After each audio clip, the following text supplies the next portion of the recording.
alle 7 di sera, mi ricordo, il 21 febbraio.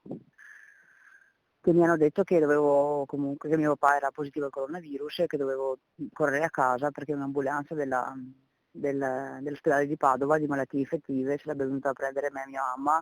Qualche ora più tardi, l'amico del padre di Manuela Turetta, Adriano Trevisan, diventerà la prima vittima ufficiale di Covid in Italia.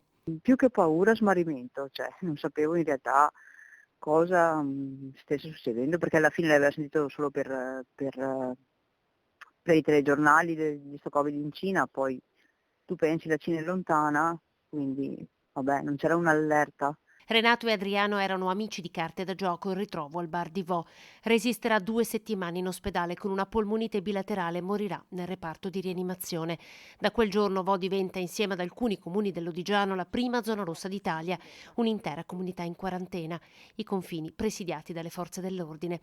Intanto il via vai di ambulanze dirette a Schiavonia è continuo, una scelta che salverà centinaia di persone, ne è convinta Manuela, che ha voluto commentare a 3 anni di distanza i numeri di Bergamo. Perché magari se avessero chiuso tutto come Vo, magari tante vite, non so, dico io, dopo non si sa. Però se avessero chiuso come Vo, magari qualcuno si sarebbe salvato in più. 2 anni dopo il Covid toccò anche a lei e alla sua famiglia. Hanno superato il contagio grazie al vaccino. Il sacrificio del papà non è stato inutile, ci dice. La speranza oggi è che il Covid possa dirsi veramente sconfitto. Che si possa trovare una via d'uscita, ecco, cioè che non muoiano più persone, appunto.